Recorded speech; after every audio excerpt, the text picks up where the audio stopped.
প্রিয়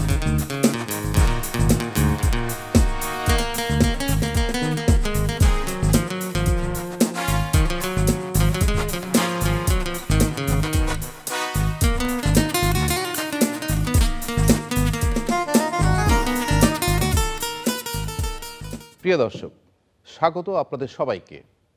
আমন্ত্রণ জানাচ্ছি বিশ্ব থাইরয়েড দিবসের বিশেষ আলোচনা অনুষ্ঠান আসুন আমরা সচেতন হই। থাইরয়েড সচেতনতা। থাইরয়েড একটি নীরব ব্যাধি। এই নীরব ব্যাধি অনেক রোগেই আক্রান্ত হয় মানুষ, বিশেষ করে মেয়েদের ইনফার্টিলিটি একটা অন্যতম কারণ হলো থাইরয়েড। আমরা এই বিষয়গুলো বিস্তারিত আলোচনা করব আজকের বিশেষ অনুষ্ঠানে। আমাদের সাথে উপস্থিত আছেন তিনজন বরেণ্য চিকিৎসক। আমার পাশে আছেন প্রফেসর ডক্টর ফেরদৌসী বেগম, তিনি পাস্ট প্রেসিডেন্ট ওজিএসবি।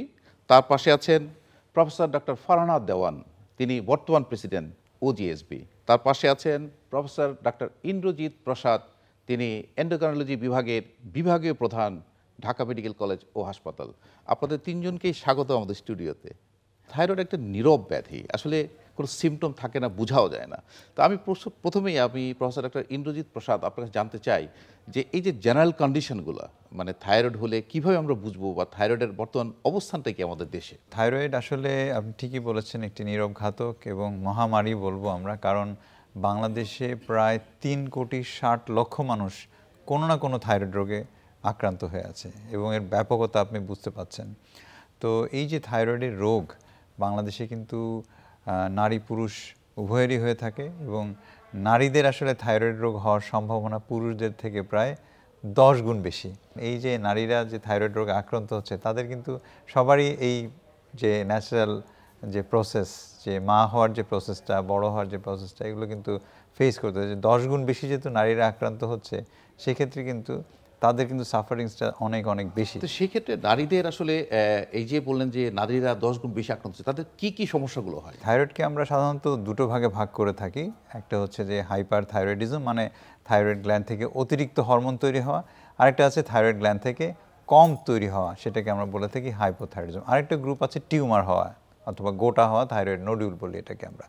তো যদি হাইপোথাইরয়েড হয়, থাইরয়েড হরমোনের স্বল্পতা, গলা থেকে কম তৈরি হচ্ছে, সেক্ষেত্রে মোটা হয়ে যায় মানুষ, হ্যাঁ, এবং দেখা যায় পায়খানা কষা হয়ে যায়, চামড়া খসখসে হয়ে যায়, চুল পড়ে যায়, মেজাজ খিটখিটে হয়ে যায়, ডিপ্রেশনে ভুগতে থাকে, রক্তশূন্যতা হতে থাকে। তো এগুলো হয় এবং মাসিক দেখা যায় অনেক বেশি হচ্ছে এবং বন্ধ্যাত্বে আক্রান্ত হয়।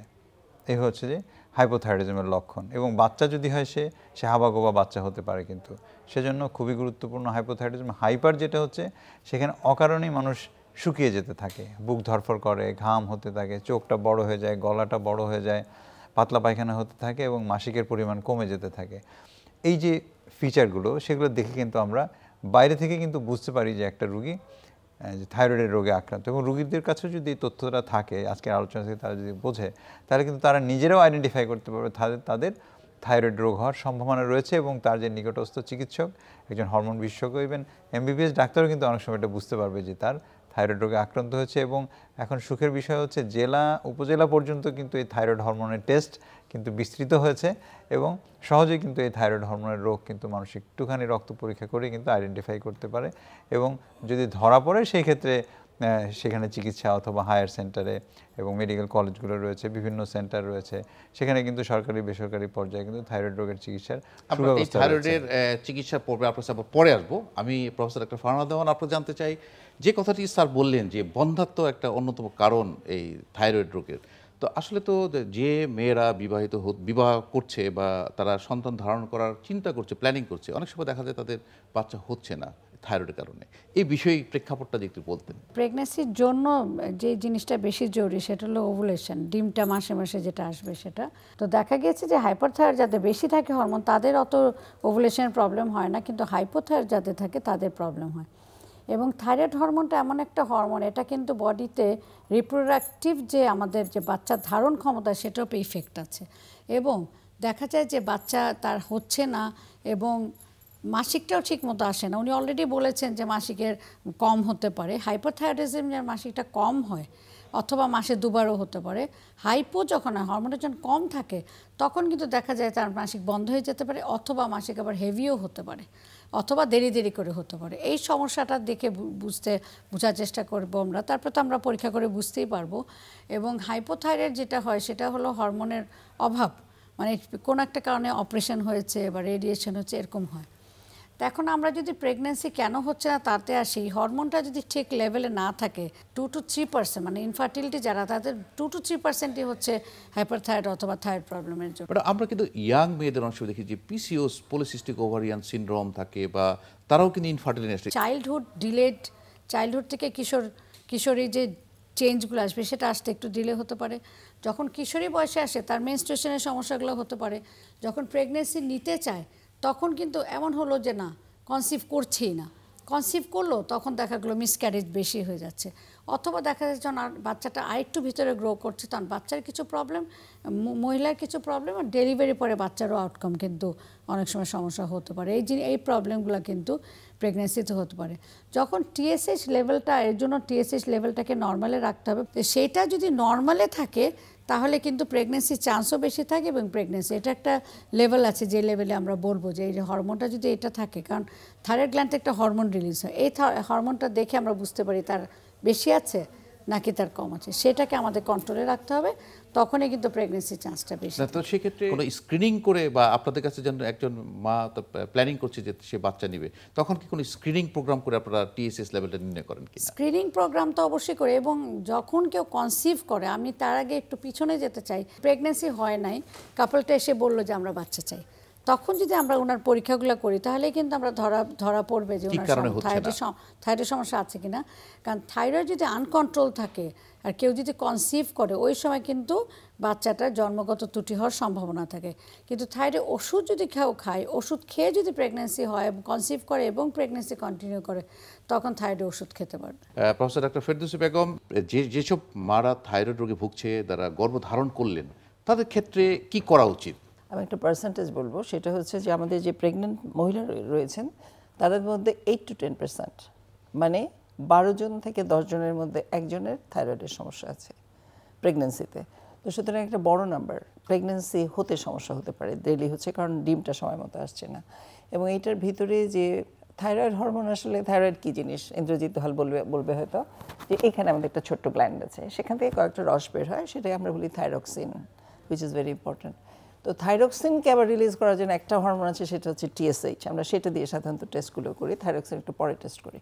যখন প্রি প্রেগনেন্সি কাউন্সেলিং, কেউ প্রেগনেন্সির প্রস্তুতি নিচ্ছে, তখন কিন্তু ইটস এ মাস্ট যে আমরা টিএসএইচ লেভেলটা করবো। আপনার থাইরয়েডের প্রবলেম আছে, কিন্তু আপনি সেটাকে রেগুলেট করে নর্মালি নিয়ে এসেছেন, যেমন থাকার কথা, যাতে আমাদের শরীর বৃত্ত যেটা আছে সেটা ঠিকমতো চলতে পারে। তো সেই জন্য আমাদের ইউথাইরয়েড অবস্থায় প্রেগনেন্সিতে ঢোকা উচিত। সেই জন্য প্রেগনেন্সি হওয়ার পরে ডায়াগনোসিস হবে সেটা আমরা চাই না। আমরা চাই যে মানুষ জানুক যে আমার আছে, যেমন হাই ব্লাড প্রেশার থাকে, কন্ট্রোল করে প্রেগনেন্সি নেওয়া যায়, ডায়াবেটিস থাকে, কন্ট্রোল করে নেওয়া যায়, একইভাবে থাইরয়েডের একই বিষয়। তো এখন যদি কেউ আগে থেকে না জানা থাকে, তাহলে এটা আমরা প্রেগনেন্সিতে স্ক্রিনিং করি। স্ক্রিনিং করে যদি থাইরয়েডের সমস্যা ধরা পড়ে, অ্যাকর্ডিংলি আমরা চিকিৎসা করি। এবং this is usually team work. আমরা, কারণ অনেক রকম একটা ডান বাম আছে, যেমন আমরা এন্ডোক্রাইনোলজিস্ট, নিওনেটোলজিস্ট, কারণ পরে বাচ্চাটা আসতেছে তার উপরে একটা এফেক্ট হবে। কারণ প্রেগনেন্সিতে যেটা হতে পারে, এবর্শন হয়ে যায় অনেক সময়। এবর্শনের কারণ খুঁজতে যে পেশেন্ট হয়তো আগে জানতেন না, তখন দেখি যে তার থাইরয়েডের সমস্যা রয়েছে। হাইপার দুইটাই। যাদের হাইপো, তাদের থাইরক্সিনটা কম আছে, সুতরাং আমি থাইরক্সিন দিলাম। কিন্তু যাদের হাইপার আছে, তাদের থাইরক্সিন অতিরিক্ত আছে, সেইটা কমাতে যে ওষুধগুলো দেওয়া হয়, সেগুলো নিয়ে আবার প্রেগনেন্সিতে আমাদের অনেক রকম চিন্তাভাবনা আছে, কোনটা দিব না, কোন ডোজে দিব, কতটুকু দিব, এগুলো। এটা হলো যে এটার আবার এগেনস্টে অ্যান্টিবডি আছে, কারণ থাইরয়েডটা আমরা মেইনলি জানি আয়োডিন ডেফিসিয়েন্সির জন্য হয়, সেজন্য সবাইকে বলা হয় আয়োডিনযুক্ত লবণ খাবেন। তো এটার বাইরে অটো ইমিউন ডিজিজ আছে কিছু, মানে এটা শরীরের ভিতর থেকে হয়, এটা আয়োডিন কন্ট্রোল করে না, এটা আর একটা জটিল প্রক্রিয়া। সেইখানে এই যে অটো ইমিউনটা হবে, সেটা ডায়াগনোসিস করার জন্য আরও কতগুলো জিনিস আছে। পেশেন্টকে আমাদের পুরো প্রেগনেন্সিতে ইউথাইরয়েড রাখতে হবে, যাতে করে প্রেগনেন্সির কোনো কমপ্লিকেশন না হয়। কারণ এবর্শন হতে পারে, আগে ডেলিভারি হয়ে যেতে পারে, এদের ডায়াবেটিস বেশি হতে পারে, হাইপারটেনশন বেশি হতে পারে, এটসেট্রা এটসেট্রা। থাইরয়েডের জন্য কিন্তু সিজারিয়ান সেকশন লাগবে এরকম কোনো কথা নাই, কিন্তু বাচ্চাটা হয়ে যাওয়ার পরে বাচ্চার হতে পারে, তখন তাকে ভালো করে স্ক্রিনিং করতে। This is a must. All newborn, যত নবজাতক হবে, সবাইকে আমরা 10 দিনের ভিতরে অবশ্যই যেন থাইরয়েডের স্ক্রিনিংটা করি, টিএসএইচ করে। তো সেখানে মাত্রাটা একটু সমস্যা আছে, মানে সমস্যা মানে খেয়াল রাখতে হবে, অ্যাডাল্ট তাদের হলো টিএসএইচ লেভেল 5-এর উপরে গেলে আমরা বলি হাইপোথাইরয়েড। আর কমে যেতে থাকলে 0.5 এর নিচে গেলে আমরা বলি হাইপার থাইরয়েড। কিন্তু এটাই যদি বাচ্চাদের হয় তাহলে ওই কাট অফটা 20 পর্যন্ত আমরা দেখে তারপরে প্রয়োজনে চিকিৎসা শুরু করতে হবে, নাহলে বাচ্চার যেমন শারীরিক গ্রোথ রিটার্ডেড হবে, একইভাবে মানসিকটা একেবারে ব্লক হয়ে যেতে পারে। সুতরাং আগে চিকিৎসা করে তাকে ইউথাইরয়েড বানিয়ে দিলে নো প্রবলেম। থাইরয়েড হলে হাবাগোবা, আপনিও বলছিলেন যে হাবাগোবা হয়, এই হাবাগোবা বাচ্চা আমরা চাই না, আমরা স্মার্ট বাংলাদেশে স্মার্ট বেবি চাই, সেক্ষেত্রে আমাদের করণীয় কি? আমাদের মাননীয় প্রধানমন্ত্রী বারবার বলছেন, চেষ্টা করে যাচ্ছেন যেন আমরা স্মার্ট বাংলাদেশ গড়তে পারি। তাহলে স্মার্ট বাংলাদেশ করতে হলে তো স্মার্ট মানুষ দরকার। তো স্মার্ট বাচ্চারাই তো স্মার্ট অ্যাডাল্ট হবে, তারা দেশ গড়বে। তো স্মার্ট বাচ্চা হতে হলে তার থাইরয়েড লেভেল নর্মাল থাকতে হবে। কারো যদি থাইরয়েড লেভেল কম থাকে তাহলে তো সে হাবাগোবা হবে, স্মার্ট হবে কোত্থেকে? সেজন্য স্মার্ট বাংলাদেশ গড়ার জন্য আমাদের এই বাচ্চা সন্তান যখন পেটের মধ্যে থাকবে তখন থেকে আমাদের কাজ করতে হবে। মা যদি হাইপোথাইরয়েড থাকে তাকে রিপ্লেস করতে হবে, ওষুধ দিতে হবে। বাচ্চা ভূমিষ্ঠ হওয়ার পরে ম্যাডাম যেরকম বললেন যে আমরা ইউনিভার্সাল স্ক্রিনিং, কারো পরিবারে থাকুক না থাকুক শতভাগ বাচ্চাকে আমাদের থাইরয়েড স্ক্রিনিং করতে হবে 7 থেকে 10 দিনের মধ্যে, এবং তাদের যদি সমস্যা থাকে চিকিৎসা করতে হবে। তাহলে কিন্তু মানে এই বাচ্চাটা কত ইন্টারেস্টিং দেখেন, এই বাচ্চাটাকে যদি আপনি ধরতে পারেন শুরুতে, তাকে যদি চিকিৎসা করেন, সে কিন্তু ডাক্তার, ইঞ্জিনিয়ার, ব্যারিস্টার, কবি, সাহিত্যিক, রাজনীতিক সবই সে হতে পারবে। কিন্তু এই বাচ্চা যদি আপনি ধরতে না পারেন, মানে 1 মাসের থেকে বেশি যদি দেরি হয়ে যায় ধরতে, তাহলে কিন্তু সে হাবাগোবা হয়ে গেল। সে স্কুল পাস করতে পারছে না, সে কলেজ পাস করতে পারছে না, সে সবার উপরে ডিপেন্ডেন্ট, এবং সে কান্ডারি না হয়ে সে জাতির মানে বোঝা হয়ে যাচ্ছে। সুতরাং দেখেন এই প্ল্যানিংটা খুব গুরুত্বপূর্ণ। স্মার্ট জাতি করতে হলে থাইরয়েড কিন্তু স্মার্ট লেভেলে থাকতে হবে। চিকিৎসা হচ্ছে যে হাইপোথাইরয়েডিজমের চিকিৎসা খুবই সহজ, এবং আমরা একটা প্রতি কেজিতে একটা ডোজ দিয়ে থাকি, যে কত কেজি প্রতি কেজিতে কত মাইক্রোগ্রাম আমরা দিব। এটা প্রতিদিন একটা করেই মাত্র ট্যাবলেট। থাইরয়েডের ওষুধ কিন্তু মাত্র একটা। এটাও ইন্টারেস্টিং। দেখুন ডায়াবেটিসের 4-5 রকমের ওষুধ আছে, প্রেশারের 10 রকমের ওষুধ আছে, কিন্তু থাইরয়েডের ওষুধ কিন্তু মাত্র একটা। সে একটা ওষুধকেই আমরা কিন্তু এমনভাবে ডোজটাকে অ্যাডজাস্ট করি যেন পেশেন্টটা খুব ভালোভাবে যেন বেঁচে থাকে, খুব ভালোভাবে বড় হয় এবং ডেভেলপমেন্টটা ভালো হয়। এই একটা ওষুধের যে অ্যাডজাস্টমেন্টটাই হচ্ছে গুরুত্বপূর্ণ। যদি হাইপো হয় তাহলে হরমোন কম আছে, আমরা বাইরে থেকে হরমোন দিয়ে ঘাটতি পূরণ করলাম। আর যদি হাইপার হয়, বেশি হরমোন তৈরি হচ্ছে, তাহলে হরমোনটাকে ব্লক করার জন্য আমাদের ওষুধ রয়েছে, অ্যান্টিথাইরয়েড ড্রাগ। সেটা দিয়ে কিন্তু আমরা সুন্দরভাবে কিন্তু নর্মাল রাখতে পারি। প্রেগনেন্সিতেও সেফ। প্রথম 3 মাসে এক ধরনের ওষুধ আছে, যেটা নাম বলছি না আমরা ওষুধের। তো প্রথম 3 মাসের জন্য আমাদের একটা স্পেসিফিক মেডিসিন আছে, যেটা দিয়ে আমরা খুব নিরাপদে কিন্তু বাচ্চার এবং মায়ের চিকিৎসা করতে পারি। তারপরের 6 মাস অন্য একটা ওষুধ আছে, সেটাও কিন্তু আমরা অ্যাডজাস্ট করতে পারি।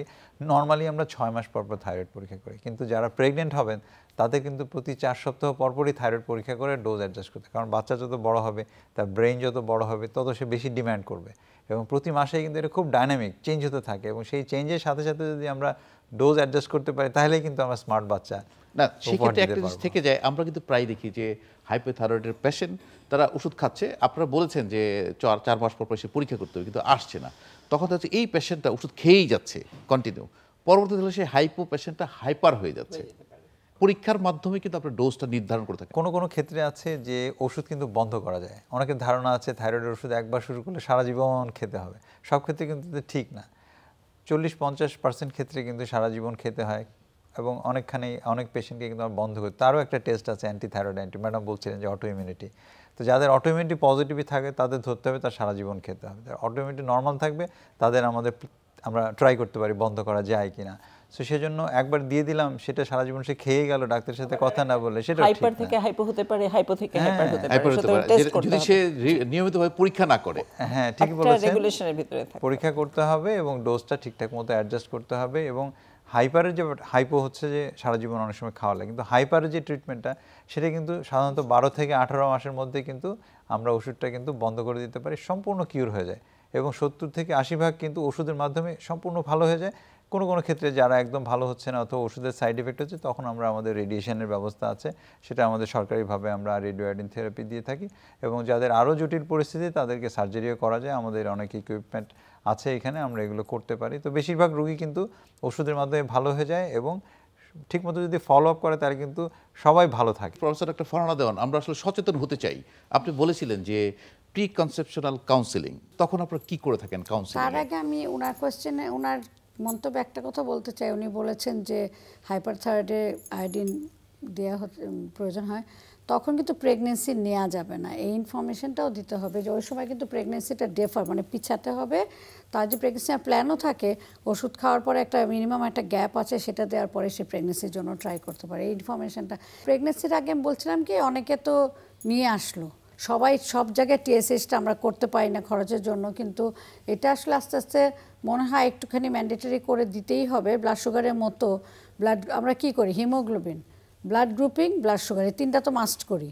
এটার সাথে থার্ডটা মনে হয় সব লেভেলে আমাদেরকে করতে হবে। আমরা তো আমাদের পেশেন্টদের করছি, কারণ এটা খুবই ম্যান্ডেটরি করাটা। এখন কেউ যদি বিয়ে হয়েছে মাত্র, বাচ্চা চাচ্ছেন অথবা কিছুদিন কন্ট্রোল করেছেন, এখন চাচ্ছেন, ওনারা আসলে তখন কিন্তু ওনারা নিজেরা, এখন সবাই কনসিয়াস, সবাই ইন্টারনেটে যায়, অনেক কিছু জানে, নিজেই জিজ্ঞেস করবে যে আমাদের কি কোনো পরীক্ষা করা লাগবে কি না। তখন আমাদের দায়িত্ব যে তাদেরকে বলে এবং পরীক্ষাগুলো করে তাদেরকে অ্যাডভাইসগুলো দেওয়া। আর থাইরয়েড হরমোনটা কি, এটা আসলে ব্রেইন থেকে একটা স্টিমুলাস আসে, যে ব্রেইন থেকে ব্রেইনে, তার মানে যাদের হাইপো হয় তাদের কিন্তু ব্রেনের প্রবলেমের জন্যও হাইপো হতে পারে, পিটুইটারি টিউমার হতে পারে, পিটুইটারি গ্ল্যান্ড আছে একটা, হাইপোথ্যালামাস থেকে হতে পারে। তাহলে এই জিনিসগুলো যদি তাদেরকে বোঝানো হয় যে আপনাদের এই জিনিসটাতে যে কোনো একটা কারণে হতে পারে, সেটা আমরা খুঁজে বের করবো, কিন্তু আমরা আগে পরীক্ষা করে দেখব। আর সেক্ষেত্রে আপনি যখন কাউন্সিলিং করলেন পেশেন্টকে, তারপরে তাদেরকে একটা নিশ্চয়ই ফলো আপের কথা, যদি থাইরয়েডের পেশেন্ট হয়ে থাকে তাকে পরবর্তী সময়ে এসে আবার আপনার ওষুধ সেবন করার পর আবার থাইরয়েডটা চেক করা উচিত বলে না, এটা হয় কি, আমরা তো দেখি অনেক সময় আমরা আমাদের এন্ডোক্রিন কলিগদের কাছে পাঠাই পেশেন্টগুলোকে, এবং একটা কথা উনি বলছেন যে রিকোয়ারমেন্ট বাড়তে থাকে। এটা কিন্তু ডায়াবেটিস বলেন, তারপরে অ্যাজমা বলেন, সব কিছুতে যত প্রেগনেন্সি অ্যাডভান্স হবে সেই ইনিশিয়াল ডোজ আর থাকবে না, ডোজটাকে বাড়াতে হয়। ওই যেহেতু জিনিসটা মানে এইটা প্রেগনেন্সি বাড়তে বাড়তে তার রিকোয়ারমেন্টটা বাড়তে থাকে। এর জন্য কিন্তু পেশেন্টদের আমরা সবসময় বলি যে আপনারা রেগুলার চেক আপে থাকবেন, আমরা যেভাবে বলবো সেভাবে আপনারা থাকবেন, এবং আমাদেরকে পরীক্ষা করে কিন্তু দেখতে হবে যে অত্যন্ত জরুরি তথ্য যে আপনারা যে পরামর্শ মতো চলতে হবে এবং থাইরয়েডের পরীক্ষা করে আপনাদেরকে জানাতে হবে। আরেকটা জিনিস আছে প্রেগনেন্সিতে, এটা আমাদের মানে আমরা যারা ডাক্তার আমরা জেনে রাখবো যে নর্মাল যেটা রেঞ্জ 0.4 থেকে 4.5 এরকম মানে একটা রেঞ্জ আছে, এইটা কিন্তু প্রেগনেন্সিতে আবার আলাদা থাকে। ফার্স্ট ট্রাইমেস্টারে একটু কম, তারপরে 2 থেকে 3, আবার 0.2 থেকে 3, আবার সেকেন্ড ট্রাইমেস্টারে 0.3 থেকে 3, থার্ড ট্রাইমেস্টারে একটুখানি বেশি। তাহলে এইটা কিন্তু আমরা যারা ডাক্তার, যারা আমরা রুগী দেখি, আমাদের কিন্তু রেঞ্জের মধ্যে রেখে তারপরে ট্রিটমেন্টটা করতে হবে। প্রফেসর ডক্টর ফেরদৌসী বেগম, যে গর্ভ অবস্থা নিয়ে আপনাদের কাছে আসছে এবং হাইপো এবং হাইপার আছে, তাদের ক্ষেত্রে ম্যাডাম কিন্তু বলেছেন যে সিজার ম্যান্ডেটরি না, আসলে তাদের ক্ষেত্রে আপনারা যে এই চিকিৎসা পদ্ধতিটা কি হওয়া উচিত, পরবর্তীতে আপনারা কি ফলো আপ করবেন বা কিভাবে তার ডেলিভারিটা করবেন? প্রিভেনশনের রুল হচ্ছে প্রথম থেকে শুরু যে সাধারণ মানুষ যখনই কোনো সিমটম দেখবে, একবার কোনো সিমটম, ওজন বাড়ছে, ওজন কমছে, যে কোনো খারাপ লাগছে, অতিরিক্ত টায়ার্ড লাগছে, কোনো বাচ্চা পরীক্ষায় খারাপ করছে, দিস ইজ ভেরি ম্যান্ডেটরি। মানে মানুষের ব্রেনের ক্যাপাসিটি ডাউন হয়ে যায় যদি টিএসএইচ লেভেল এদিক ওদিক থাকে, সেই সমস্ত ক্ষেত্রে জেনারেল স্ক্রিনিং। প্রেগনেন্সি নেওয়ার আগে অবশ্যই স্ক্রিনিং। আর যেগুলো ফারহানা আলোচনা করছিল, যেমন মেনস্ট্রুয়াল প্রবলেম নিয়ে আসলে, ইনফার্টিলিটি নিয়ে আসলে, it's a must we test TSH, সবাই আমরা পরীক্ষা করি। এবার প্রেগনেন্সিতে আমাদের ম্যান্ডেটরি টেস্ট করা, আগে যা ছিলই, এবার আমরা টেস্ট করব, যার ছিল তাকে নিয়ন্ত্রণে রাখবো। আর ওষুধের কথা আমরা শুনেছি যে ওষুধ যেগুলো সাধারণ ওষুধ সেগুলো, হাইপোরটা তো খাওয়াই যায়, হাইপারের 2 রকমের ওষুধ আছে, একটা প্রথম 3 মাসের জন্য মানে আমরা ওইটাই পছন্দ করি, তারপরে আমরা ওইটা অনেক চেঞ্জ করে দিই। আমরা বলতে আমরা সবসময় এন্ডোক্রাইনোলজিস্টের হেল্প নেই, কারণ hyperthyroidism is a bit tricky. এখন আরেকটা জিনিস আছে যে এগুলো টিউমারের জন্য হতে পারে, আবার হাইপার কোনো ক্ষেত্রে এটা এমন হতে পারে যে পেশেন্টের জীবন একটা স্টেকে, তখন কিন্তু ট্রিটমেন্টটা আলাদা হয়ে যাবে। যেমন আমাকে এখন রেডিওআয়োডিন দিতে হবে, which is very harmful for the foetus, এগুলো জটিল রোগ। কিন্তু অপারেশন, যেমন ধরেন থাইরয়েডের জন্য আমাকে সার্জারি করতে হবে, সেটা প্রেগনেন্সিতে করা যায়, এবং সেটা সেকেন্ড ট্রাইমাস্টার অনওয়ার্ডস আমরা প্রেফার করি যে ওই সময় একটা সার্জারি করে ফেলা। এবং বাচ্চার ক্ষেত্রে আমরা বলেছি, আর লেভেলগুলো খেয়াল রাখতে হয়। প্রেগনেন্সির আগে যেমন স্ট্যান্ডার্ড ল্যাবরেটরি অনুযায়ী কিন্তু এই লেভেলটা ভ্যারি করে, আমরা বলি 0.5 থেকে 5, কিন্তু প্রেগনেন্সিতে আবার হয়ে গেলে 0.3 থেকে 3, মানে আমাদের আরো একটু কমিয়ে নিয়ে আসতে হবে, কঠিন নিয়ন্ত্রণ করতে হবে, এবং পরবর্তীতে বাচ্চার জন্য ফলো আপ। আর সাধারণ মানুষের জন্য আমরা যেন অবশ্যই আয়োডিনযুক্ত লবণ খাই, এটা খেয়াল রাখতে হবে। এবং গলায় যদি কোনো আনইউজুয়াল ফোলা দেখা যায়, আপনি যেগুলো সিমটমের কথা বললাম এগুলো দেখা যায়, আর রিকারেন্ট প্রেগনেন্সি লস, কারণ আমার কাছে বারবারই একটা পেশেন্ট আসছে, বারবার বাচ্চা নষ্ট হয়ে যাচ্ছে, তার জন্য কিন্তু থাইরয়েড একটা ইস্যু।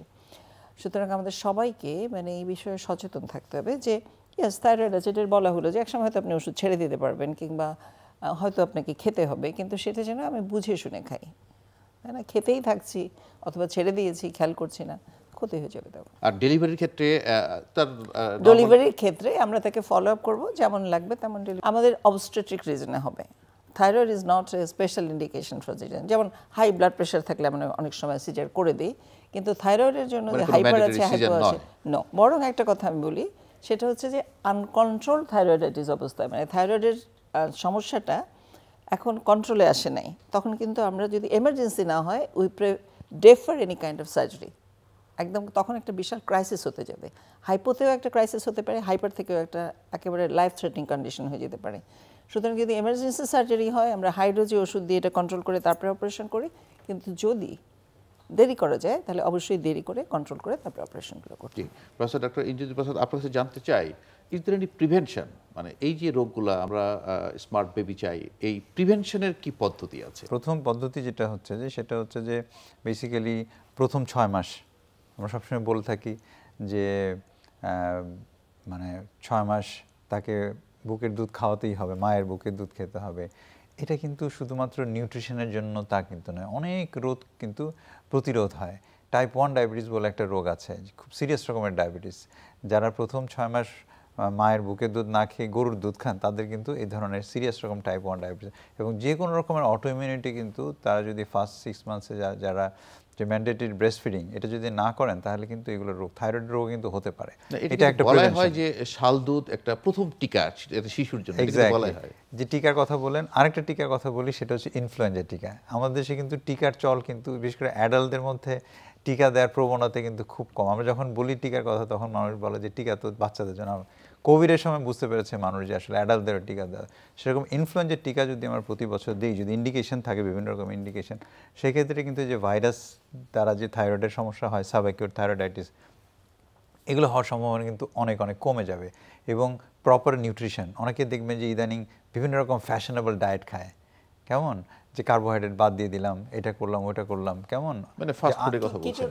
কেটো ডায়েট করলেও কিন্তু তার মানে যেটাকে বলি নন থাইরয়েডাল ইলনেস যেগুলোকে বলি আমরা, সেটা হচ্ছে কিন্তু হতে পারে। এই ধরনের থাইরয়েড রোগ কিন্তু কেটো ডায়েট থেকেও হতে পারে।